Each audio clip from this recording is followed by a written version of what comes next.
السلام علیکم، میں عرباب جہانگیر، آپ دیکھ رہے ہیں پروگرام بے اوپار۔ سال 2025 میں ہم پاکستان کے زرعی شعبے کی مجموعی کارکردگی کا جائزہ لیں تو یہ خاصی کمزور رہی ہے۔ سرکاری اعداد و شمار کے مطابق مالی سال 2025 میں زرعی شعبے کی گروتھ ریٹ صرف 0.56% رہی، جبکہ بڑی فصلوں کی پیداوار میں 13.5% کی کمی دیکھی گئی، جس کی بنیادی وجوہات شدید موسمی حالات اور سیلاب کی تباہکاریوں کے علاوہ خشک سالی اور ہیٹ ویو جیسے مسائل تھے، جن کی وجہ سے گندم اور کپاس کی قیمتیں کم ہوئیں۔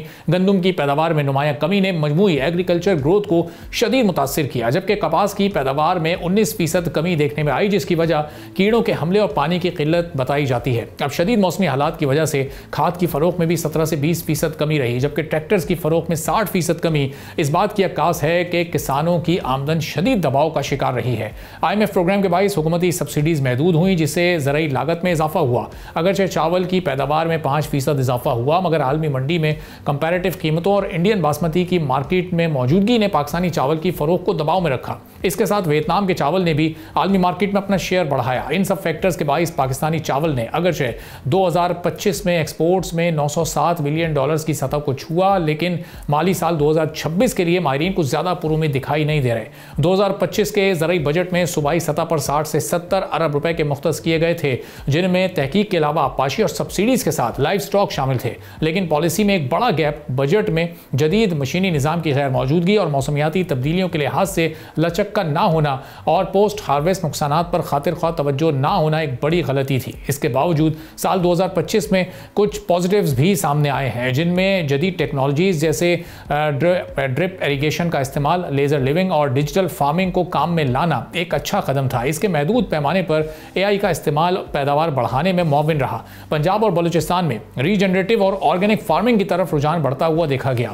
اگر ویلیو چینز اور ایکسپورٹ سٹرکچر کو بہتر بنایا جائے تو فصلوں میں نئی اقسام کا فروغ کسانوں کی آمدنی کو بڑھا سکتا ہے۔ انہی تمام باتوں کو مد نظر رکھتے ہوئے حکومت نے اس سال 1000 سے زائد ایگریکلچر ایکسپرٹس کو چائنا کی مختلف یونیورسٹیز میں جدید تحقیق اور ٹریننگ حاصل کرنے کے لیے بھیجا ہے، جن میں سے 700 ایکسپرٹس ٹریننگ کے بعد وطن واپس پہنچ چکے ہیں۔ اسی کے ساتھ پاکستان اور چائنا کے درمیان زرعی تعاون ایک نئے مرحلے میں بھی داخل ہو چکا ہے۔ اس بڑے منصوبے کے تحت پاکستان کے 1000 زرعی ماہرین کو جدید تربیت کے لیے چین بھیجا جا رہا ہے۔ اب تک تقریباً 700 ماہرین یہ ٹریننگ لے کر واپس آ چکے ہیں، اور اس پروگرام کا بنیادی مقصد پاکستان کی ایگریکلچر سیکٹر کو جدید بنانے کے علاوہ پیداوار بڑھانا اور کسانوں کی آمدن میں بہتری لانا ہے۔ یہ تربیتی منصوبہ دونوں ممالک کی اعلیٰ قیادت کی سرپرستی میں چل رہا ہے، اور اس میں ایڈوانس سیڈ ٹیکنالوجی کے علاوہ بائیو ٹیکنالوجی کے ساتھ ساتھ AI سے جین ایڈیٹنگ اور پائیدار زرعی طریقوں پر خاص توجہ بھی دی جا رہی ہے۔ اب موجودہ پروگرام ووہان میں ہو رہا ہے، جسے ہیوز ہینگ ایگریکلچر یونیورسٹی اور ایک معروف چینی سیڈ کمپنی مشترکہ طور پر چلا رہے ہیں۔ ٹریننگ کا یہ طریقہ صرف کلاس رومز تک محدود نہیں ہے، بلکہ پریکٹیکلز کے ساتھ ساتھ لیبارٹری وزٹس اور جدید فارم سسٹمز کا مشاہدہ بھی اس میں شامل ہے۔ جو پارٹیسپینٹس ہیں ان کا تعلق پاکستان کے مختلف صوبوں سے ہے، جن میں پنجاب اور بلوچستان خاص طور پر نمایاں ہیں۔ زیادہ تر اسٹوڈنٹس ماسٹر ڈگری ہولڈر ہیں اور حکومت کے ساتھ نجی شعبے کی یونیورسٹیز اور سماجی اداروں سے تعلق رکھتے ہیں۔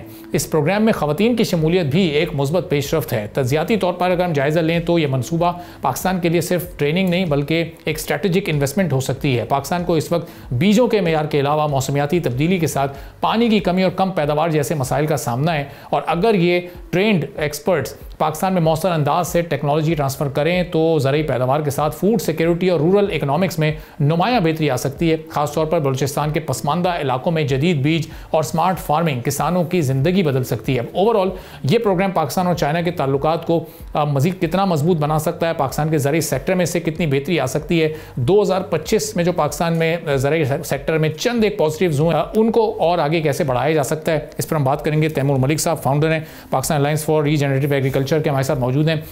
تیمور صاحب بہت شکریہ پروگرام کے لیے، آپ نے وقت نکالا۔ اب یہ 2025 میں ہمیں جو توقعات تھیں، پاکستان ایک زرعی ملک ہے، ایگریکلچر پاکستان کی ایک بیک بون ہے، لیکن اس طرح سے سیکٹر نہیں پرفارم کر سکا۔ ظاہر ہے بہت ساری ریزنز ہیں، آپ بھی چند ریزنز پر روشنی ڈالیے گا۔ 2026 میں ہم کچھ تبدیل کرنے کی کوشش کر سکتے ہیں؟ جی، تبدیل کرنے کی کوشش تو بالکل کر سکتے ہیں اور کرنا چاہیے، اور فرسٹلی آف کورس آپ کا بہت شکریہ مجھے دعوت دینے کا۔ میں سمجھتا ہوں کہ تبدیلی کا جو پہلا قدم ہونا چاہیے وہ ایک ریجنریٹو ایگریکلچرل سسٹم ہے جو کہ پاکستان کی کاشتکاری کو بہت زیادہ فوقیت و تقویت دے سکتا ہے. ہماری جو پیداوار ہے اس میں بڑھوتری ہو سکتی ہے, ہمارے جو فارمر کی کاسٹ ہے اس میں قلت ہو سکتی ہے. جس طرح آپ نے اپنے انٹروڈکشن میں ذکر کیا کہ IMF پروگرام نے کافی ساری سبسڈیز کو سلیش کرنے کا سورٹ آف گورنمنٹ کو انڈیکیشن دی ہے, اور گورنمنٹ نے کیا بھی ہے.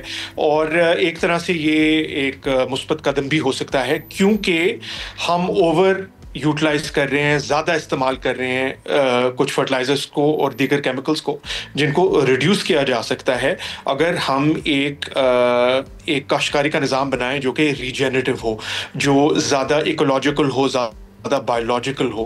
اور اس سے ہوگا یہ کہ پیداوار بھی بڑھ سکتی ہے, ہماری جو کاسٹ ہے اس کی ریڈکشن ہو سکتی ہے, اور اس کے ساتھ ساتھ یہ ایک جدت پسند نظام ہے. اکثر جب ریجنریٹو ایگریکلچر کی میں بات کرتا ہوں تو ایک بہت بڑی خوش فہمی یہ ہوتی ہے کہ لوگ کہتے ہیں اچھا آپ اس طرح کی کاشتکاری کرنا چاہتے ہیں یا ایڈوکیٹ کر رہے ہیں جو کہ ہمارے آباء و اجداد نے 100 سال پہلے کی, لیکن یہ بالکل غلط ہے. ریجنریٹو ایگریکلچر ایک بہت ماڈرن, جدت پسند اور cutting edge series of tools اور ٹیکنیکس کی امبریلا ٹرم ہے. اور ان ٹولز اینڈ ٹیکنیکس میں آپ نے فار ایگزامپل جدیدی مشینی نظام کی بات کی, اور یہ بہت ضروری ہے. میں سمجھتا ہوں کہ ریجنریٹو ایگریکلچر بھی اگر ہم نے کامیاب اور ماڈرن طریقے سے کرنا ہے, جدت پسند طریقے سے کرنا ہے, تو اس میں ہمیں ماڈرن مشینری بھی چاہیے. اور میں اس کی کچھ آپ کو مثالیں دیتا ہوں. ہم نے اس سال 2025 میں ٹرائل کیا, ہم مختلف ٹرائلز کرتے رہتے ہیں لیکن ایک ٹرائل ہم نے اس دفعہ کیا باجرے کا, ٹھیک ہے, ملٹ کا. اور اس میں ہم نے جو ہمارا عام طور پہ ایک طریقہ ہے براڈ کاسٹ سوئنگ کا, چھٹے, اس کے ساتھ ہم نے کاشتکاری کی, اور ہم نے کاشت کی فصل ایک امپورٹڈ یورپین نو ٹل پلانٹر کے ساتھ جو کہ ایک پریسیژن پلانٹ ہے, اور ہمیں ییلڈ میں اوسطاً پیداوار میں 50% کا فرق پڑا ان ایکرز میں جہاں پر ہم نے یہ جدید مشینری کا استعمال کیا تھا. تو یعنی اتنا زیادہ اسکوپ ہے. ہم نے پہلے ایک میز کا ٹرائل بھی کیا ہوا ہے ہائیبرڈ سیڈ کے ساتھ, اسی پلانٹر کے ساتھ, جس میں ہمیں 33% تقریباً 1/3 زیادہ پیداوار ملی جب ہم نے اس پلانٹر کا استعمال کیا. اور اس طرح ہم نے ملٹیپل کراپس کے ساتھ بائی دی وے یہ ہم کر چکے ہیں اور ہمیں بڑے بہترین ریزلٹس ملے. تو تیمور صاحب, یہ جو ایکسپیریمنٹ آپ نے باجرے کے ساتھ یا پھر کسی حد تک میز کے ساتھ بھی کیا, اس کے بڑے اچھے پازیٹیو ریزلٹس آئے. کیا یہ ہم اپنی جو مین کارپس ہیں, ظاہر میز بھی ہماری ایک مین کارپ ہے, لیکن رائس کے ساتھ, کاٹن کے ساتھ یا شوگر کین کے ساتھ بھی اپلائی کر سکتے ہیں اور وہی ریزلٹس ہمیں دیکھنے کو ملیں گے؟ جی بالکل, ہر کراپ کے ساتھ یہ کیا جا سکتا ہے جو سیڈ سے لگتی ہے. تو سیڈ چاہے چھوٹے سے چھوٹا ہو, مثلا ہم سیسمی کو لے لیتے ہیں, تل, یا بڑے سے بڑا ہو مثلا پینٹ, ٹھیک ہے, اور اس کے بیچ میں باقی سارے سیڈز آ جاتے ہیں. کوئی بھی فصل ہو, چاہے وہ کوئی دال ہو, لیگیوم ہو, چک پی ہو, گندم ہو, کاٹن ہو, جو سیڈ کی کراپ ہے وہ اس طرح کے پلانٹر سے لگ سکتی ہے. شوگر کین تھوڑا سا ڈفرینٹ ہے کیونکہ شوگر کین جو ہے وہ سیٹس میں لگایا جاتا ہے. اس کے لیے اور ٹیکنالوجیز ہیں, ان پہ بھی ہم ٹرائلز کر رہے ہیں جو کہ نرسری بیسڈ سسٹمز ہیں. آپ نرسری میں پہلے ایک سیڈلنگ تیار کرتے ہیں اور اس کو ٹرانسپلانٹ کرتے ہیں. وہ سیڈلنگ جو کہ 25 سے 30 دن اس کی عمر ہوتی ہے, جب وہ جاتی ہے اس کا روٹ آرکیٹیکچر بن چکا ہوتا ہے. اور اس میں ہمارا بلیف یہ ہے, دیکھیں ریجنریٹو سسٹم جو ہے نا وہ ایک ٹول کا نام نہیں ہے, وہ ملٹیپل ٹولز کا نام ہے. اور جب آپ ملٹیپل ٹولز کو ایک ساتھ کمبائن کرتے ہیں تو ہی آپ کو سب سے زیادہ اچھے ریزلٹس ملتے ہیں. فار ایگزامپل ایک انسان جم جاتا ہے اور وہ ہیلدی ہونا چاہتا ہے, اس میں اس کا مطلب نہیں ہے کہ صرف وہ جم جائے, اس کا مطلب یہ ہے کہ وہ اپنی زندگی سے جو بری چیزیں کنزیوم کر رہا ہے, مثلا بہت سارا میٹھا, اس کو کٹ ڈاؤن کرے, یا تیل میں لدی ہوئی چیزوں کو کم کرے. سلیپ, اگر وہ پلیٹ سے 4 یا 5 گھنٹے سو رہا ہے تو اس کو پورے 7 سے 8 گھنٹے سونا چاہیے, جو کہ سائنس پروف کرتی ہے کہ ہمیں چاہیے, رائٹ. جب وہ یہ سارے اسٹیپس کرے گا یا کریں گی تو انہیں بہت بہتر ریزلٹس ملیں گے بجائے اس کے کہ وہ ایک چیز کرتے ہیں. تو اس کا ریجنریٹو ایگریکلچر سے اس تشبیہ کو دینے کا مقصد یہ تھا کہ ریجنریٹو ایگریکلچر بھی ملٹیپل ٹولز اور ٹیکنیکس کی امبریلا ٹرم ہے. ہمیں بہت ساری چیزیں ایک ساتھ کرنی ہے. ہمیں مائکروبیل انوکولنٹس کا استعمال کرنا ہے کہ جب ہم سیڈ کو ٹریٹ کر رہے ہیں, اس میں ملٹیپل اسٹڈیز شو کیس کرتی ہیں کہ جب آپ سیڈ کو ٹریٹ کرتے ہیں مائکروبیل انوکولنٹ سے تو وہ سوئل میں جاتا ہے, اس کے جرمینیشن ریٹ سپیریئر ہوتے ہیں. اسی طرح اگر آپ اس کو ملا دیتے ہیں ایک اچھے پلانٹر کے ساتھ جو کہ آپ کو 98-99% جرمینیشن دے رہا ہے, تو یہ تو ہوگا یہ کہ آپ کی ییلڈ اور آپ کی پیداوار, آپ کی کوالٹی آف پروڈیوس, آپ کی ڈیزیز اور پیسٹ ریزسٹنس کی سب چیزیں بہتر ہوگی. تو تیمور صاحب اس کا مطلب 2026 میں اس ری جنریٹو ایگریکلچر کا بہتر ریفلیکشن ہمیں دیکھنے کو ملے گا. 25 میں ہم نے دیکھا گروتھ ریٹ ہمارا آلموسٹ نہ ہونے کے برابر رہا, جو پروڈکشن ہے بڑی فصلوں کی وہ اس میں ڈکلائن ہمیں نظر آیا کہ ہم کسی اپ ورڈ ٹرینڈ کی طرف جاتے. تو اب اگر یہ ری جنریٹو ایگریکلچر کو ہم اپلائی کرتے ہیں, اڈاپٹ کرتے ہیں, تو 2026 کے بہتر نتائج پھر ہم دیکھ سکیں گے. جی امید اور دعا تو یہی ہے انشاءاللہ. ڈیفینیٹلی اگر اس کو ہول ہارٹیڈلی اڈاپٹ کیا جائے تو پاکستان کی جو اقتصادی ٹریجیکٹری ہے اس کو بہت زیادہ تقویت ملے گی. میرا تو اس میں مجھے کوئی شک و شبہ ہی نہیں ہے, کیونکہ study after study after study ہمیں شوکیس کر رہی ہے. اور دیکھیں اسٹڈیز جو ہے نا وہ ریڈکٹیو ہوتی ہیں, چاہے وہ ہیومن ہیلتھ کی اسٹڈیز ہوں یا ایگریکلچر کی ہوں. ریڈکٹیو سے مراد یہ کہ آپ صرف ایک چیز کو اسٹڈی کرتے ہیں کیونکہ آپ نے کنٹرول رکھنا ہے, رائٹ, کہ کیا یہ اسی چیز کی وجہ سے فائدہ ہوا ہے. تو چاہے آپ اسٹڈی لے لیں ورمی کمپوسٹ کی, وہ ہمیں دکھاتی ہے کہ 33% سے 50% ہائر ییلڈز ہمیں مل جاتی ہیں ڈفرنٹ کراپس اور ڈفرنٹ انوائرمنٹس میں. چاہے آپ نوٹیل کی اسٹڈی لے لیں, وہ اسی طرح کہیں 15% کہیں 20% ییلڈ انکریمنٹ دکھا رہی ہیں. کبھی کسی نے ایک کمبائنڈ اسٹڈی ایس ایچ کی نہیں, اور یہی میرا گول تھا اور ایمبیشن تھا جب میں نے ہیلپ کیا پلاننگ منسٹری کو کہ ہم اس طرح کی اسٹڈی نکالیں کہ جب آپ اس کو سینرجسٹک اسٹیکنگ کہتے ہیں انگلش میں, اگر آپ سینرجسٹک اسٹیکنگ کرتے ہیں ڈفرنٹ ٹولز اور ٹیکنیکس کی, تو انگریزی کا ایک کہاوت ہے دا سم is greater than the parts, یعنی کہ جب مل کے چیزیں بنتی ہیں تو اس کی جو کانسٹیٹوئنٹ پارٹس ہے اس کی ویلیو سے زیادہ, یعنی ایک اور ایک مل کے 11 بنتے ہیں. اور ری جنریٹو ایگریکلچر بھی اگر ہم صحیح طریقے سے کریں, ایک پرٹیکولر کانٹیکسٹ اور ایریا اور سوائل اور کلائمیٹ کے مطابق کریں, تو ہمیں اسی طرح کے اسٹیک ریزلٹس ملنے چاہیے جس کی وجہ سے ہم بہت بہتر کارکردگی دیکھ سکتے ہیں. کیونکہ دیکھیں بات یہ کہ یہ گلوبلائزڈ ورلڈ ہے اور عالمی منڈی سے زیادہ تر پرائسز لنکڈ ہوتی ہیں, جس کی وجہ سے جب عالمی منڈی میں پرائسز لوور ہیں تو فارمر اس کا کچھ کنٹرول نہیں کر سکتا, اس کو کچھ بھی نہیں کر سکتا. اس کے لیے بہت ضروری ہے کہ فارمر 2 کام کرے, ایک تو پیداوار کو بڑھائے اور دوسرا یہ کہ اپنی کاسٹ آف پروڈکشن کو کم سے کم کرے.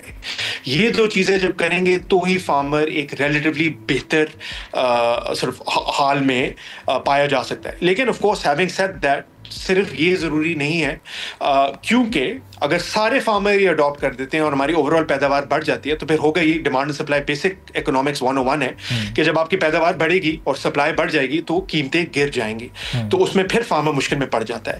تو اس کے لیے بہت ضروری ہے کہ ہم ایک بایو بیسڈ اکانومی بنائیں جس سے ایگریکلچر پروڈیوس سے ویلیو ایڈیشن کا کام کیا جائے, اور پوری دنیا میں اس پہ کام ہو رہا ہے کہ ایک bio based circular economic system بنایا جائے.